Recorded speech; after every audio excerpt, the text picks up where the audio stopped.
Damai sejahtera Allah yang melampaui segala akal, kiranya itulah yang memelihara hati dan pikiran saudara-saudara dalam Kristus Yesus Tuhan kita. Amin.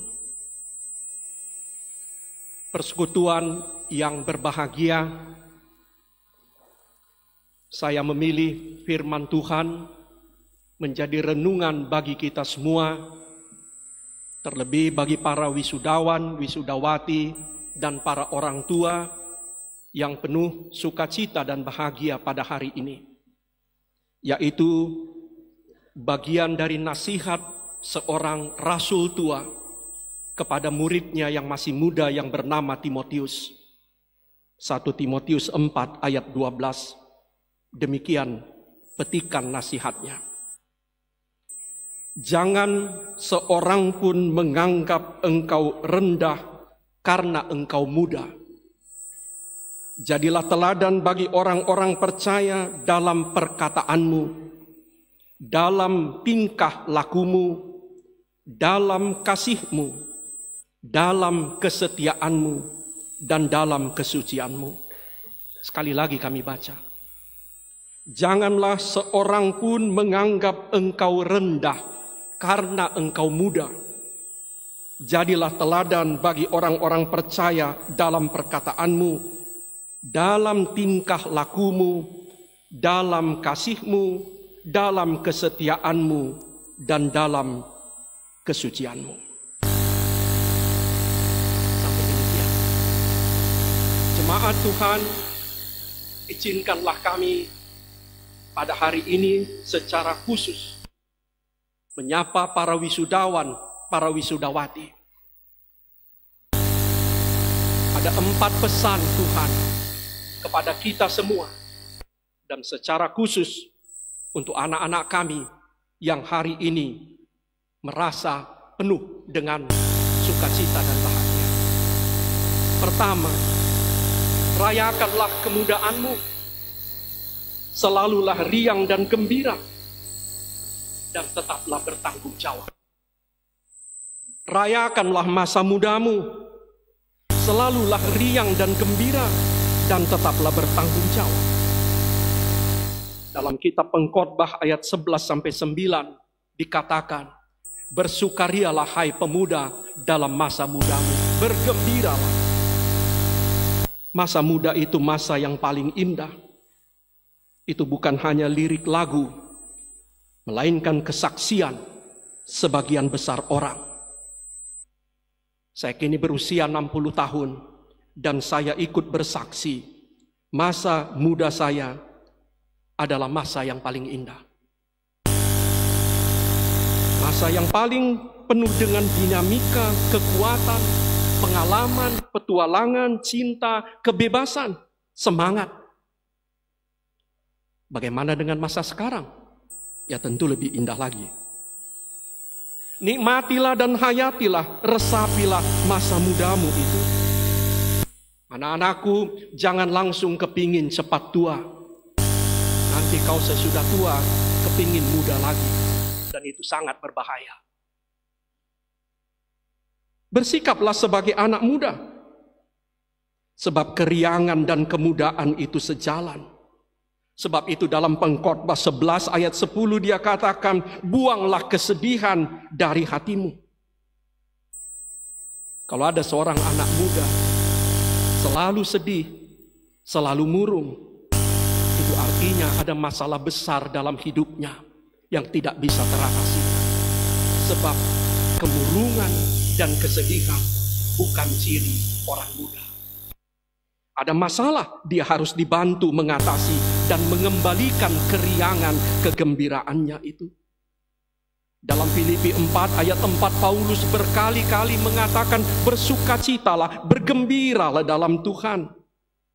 Karena itu hari ini pun rayakanlah sukses dan pencapaianmu, dan Tuhan Yesus ikut bergembira riang bersamamu.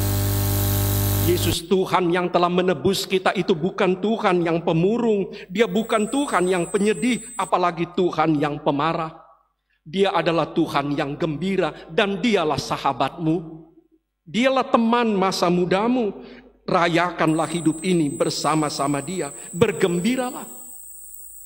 Dan tetaplah bertanggung jawab. Jangan pisahkan kegembiraan dan tanggung jawab. Sebagian anak muda hanya memilih satu, dia ingin bergembira tapi tidak ingin bertanggung jawab. Tapi sebagian lagi jatuh dalam kesalahan yang sama. Dia ingin bertanggung jawab, tapi kehilangan kegembiraan. Kita bisa pada saat yang sama bergembira ria dan bertanggung jawab. Itulah kata Pengkhotbah 11 ayat 9. Kita semua harus mempertanggungjawabkan hidup kita kepada Tuhan. Tapi tidak harus kehilangan sukacita dan keriangan kita. Yang kedua, jadilah dirimu sendiri, be yourself. Tapi wujudkanlah, nyatakanlah, tunjukkanlah setiap tahun versi paling baik dari dirimu itu. Jadilah dirimu sendiri, tapi tunjukkanlah setiap tahun versi terbaik dari dirimu itu. Itulah 1 Timotius 4 ayat 12 yang kita baca tadi. Puji Tuhan, kita bersyukur dan bergembira karena Tuhan menerima kita apa adanya. Tuhan tidak menuntut syarat apapun dari engkau untuk menerima cintanya. Dia menerima keberadaanmu. Dia tidak menyuruh engkau dan aku untuk menjadi orang lain. Kita tidak harus berpura-pura di hadapan Tuhan Allah kita. Dia sangat memahami dan mengenali pribadi kita, bahkan yang paling dalam. Dan dia mau menerima kita tanpa syarat. Sebab itu, mari kita menjadi diri kita masing-masing. Tapi juga puji Tuhan, kita bersyukur dan bergembira. Karena Tuhan memberi kita potensi untuk bertumbuh dan berubah. Kita tidak perlu terpenjara oleh masa lalu kita. Kita tidak perlu terkurung oleh kesalahan yang pernah kita lakukan. Dan dia menghapus kata nasib. Dia menghapus kata nasib dari hidup kita. Kalau Tuhan menghapus kata nasib, maka engkau pun, saudara dan saya, harus mendelete, menghapus kata nasib itu dari diri kita. Tidak ada nasib. Hidup kita terbuka. Kemajuan kita terbuka. Kita bisa bertumbuh. Kita bisa berkembang. Dia memberi kita kebebasan. Dia memberi kita kebebasan untuk menjadi apa saja. Sebab itu, kepada para mahasiswa yang juga hadir di sini yang belum berhasil, jangan sekali-kali katakan kegagalan itu adalah kehendak Tuhan bagimu. Jangan pernah katakan kegagalan itu adalah kehendak Tuhan bagimu. Sebab dia memberi kebebasan kepada kita bertumbuh dan berkembang. Saudara-saudara, kekristenan kita memahami dan menghayati. Manusia diberikan kemampuan untuk memiliki cita-cita, memiliki mimpi, memiliki rindu. Sekali lagi, Tuhan memberi kita kemampuan untuk memiliki cita-cita, memiliki mimpi-mimpi, memiliki kerinduan-kerinduan, dan juga memberikan kita potensi untuk mewujudkan mimpi, rindu, dan cita-cita itu. Hati-hati, hati-hati. Ketika kau kehilangan mimpimu, ketika kau kehilangan cita-citamu, ketika kau kehilangan harapanmu, kau dengan mudah jatuh menjadi jahat. Saya sampai pada kesimpulan, anak-anak yang nakal bahkan jatuh menjadi jahat biasanya adalah anak-anak yang tak lagi memiliki cita-cita, memiliki pengharapan. Sangat berbahaya ketika kita tidak memiliki lagi harapan dan mimpi masa depan. Tapi bagaimana kalau dosen yang tak punya lagi mimpi dan harapan? Tentu lebih berbahaya. Tentu lebih berbahaya kalau dosen juga tak punya lagi mimpi dan cita-cita. Sebab tanpa pengharapan kita dengan mudah menjadi jahat. Ada yang menarik dalam 1 Timotius 4 ayat 12 ini, biasanya orang muda disuruh mencontoh atau meneladani orang tua. Namun 1 Timotius 4 ayat 12, orang muda disuruh menjadi contoh, menjadi teladan bagi kami orang tua.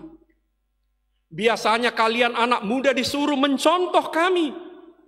Tetapi 1 Timotius 4 ayat 12, kami orang tua disuruh mencontoh kalian. Menjadi teladan, menjadi sampel.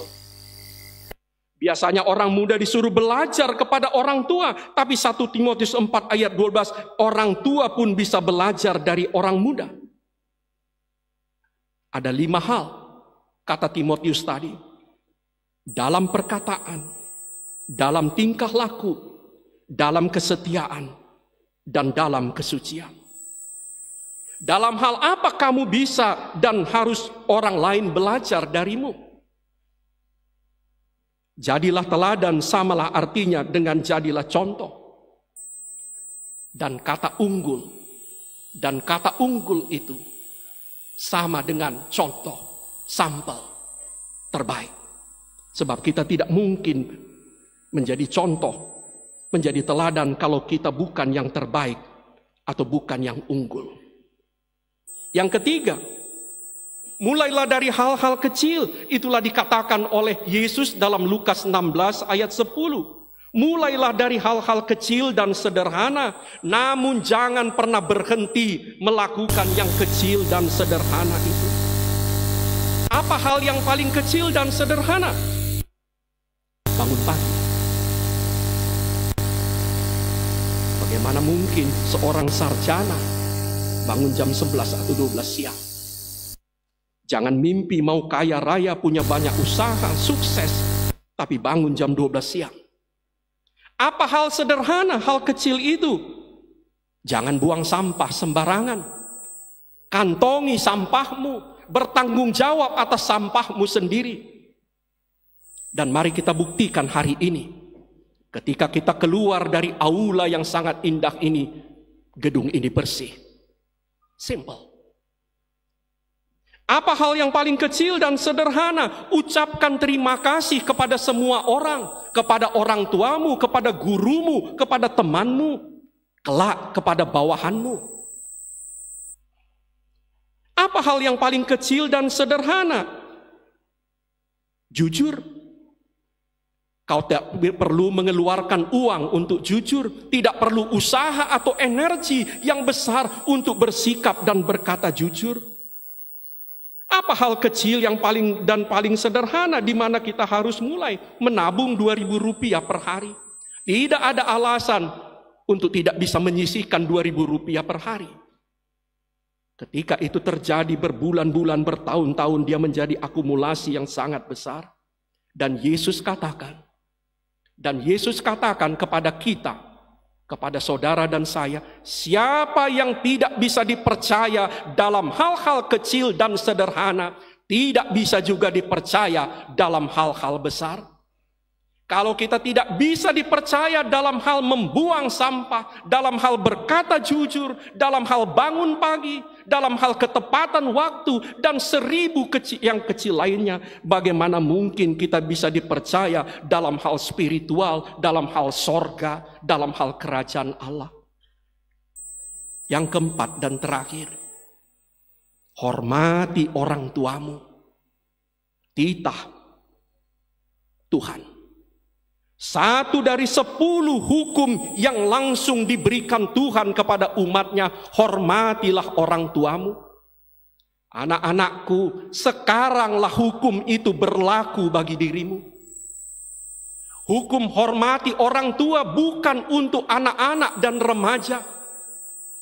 Sangat mudah bagi anak-anak dan remaja menghormati orang tuanya, tapi hukum hormat kepada orang tua diberikan untuk para sarjana, diberikan untuk para magister, diberikan untuk para doktor, diberikan untuk para pejabat, pengusaha, para profesional. Apalagi yang orang tuanya telah balik bergantung kepadanya. Karena itu, hari ini saya mau menggarisbawahi hukum kelima. Kau sudah sukses, Dan besok kamu akan lebih sukses lagi. Besok kamu akan kaya. Ingatlah hukum kelima itu. Hormati orang tuamu. Hormati guru-gurumu yang mendidikmu. Sebagian mereka ada di depan ini sekarang. Sebagian lagi mereka di SD, di SMP, di SMA yang telah kau tinggalkan. Hormati guru-gurumu. Hormati pemimpinmu. Ingat, itu adalah salah satu perintah yang disertai janji oleh Tuhan, supaya lanjut umurmu, supaya sejahtera hidupmu di negeri dan di waktu masa depan yang akan diberikan Tuhan kepadamu. Selamat wisuda, selamat kepada Mang Rektor dan semua jajarannya, selamat kepada Universitas HKBP Nomensen, Prodeo et Patria. Mari kita berdoa. Terima kasih Allah. Terima kasih untuk sabdamu. Supaya kami menjadikan diri kami orang yang dapat dipercaya dan diandalkan. Minimal dalam perkataan, dalam kasih, dalam kesucian, dalam kesetiaan.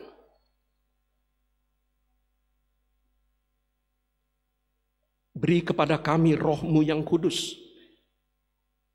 Beri kepada kami hikmat yang berasal dari sorga. Supaya kami dapat menjadikan diri kami sebagai sampel, sebagai contoh terbaik. Terima kasih karena Engkau mengasihi kami tanpa syarat. Engkau menerima keberadaan kami masing-masing dengan segala kelemahan dan kekurangan kami. Namun terima kasih Tuhan, karena Engkau memberikan kepada kami kemampuan untuk bertumbuh dan berkembang. Engkau memberikan kepada kami mimpi, harapan dan cita-cita masa depan.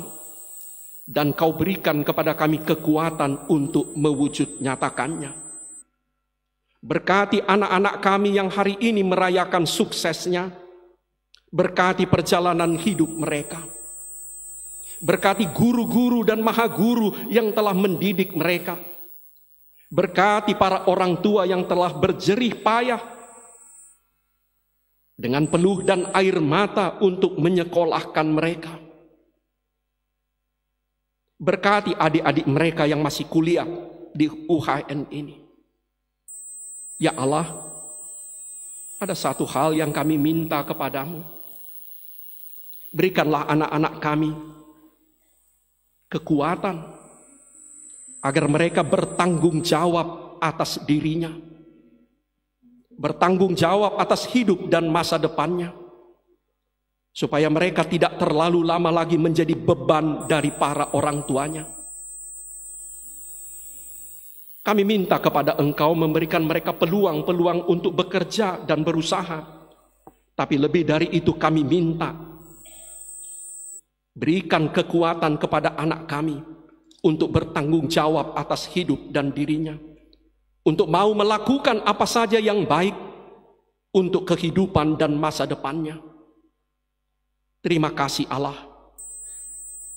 Semua ucapan syukur, sukacita dan bahagia, kebahagiaan dan kebanggaan kami hari ini, kami persembahkan kepadamu kembali.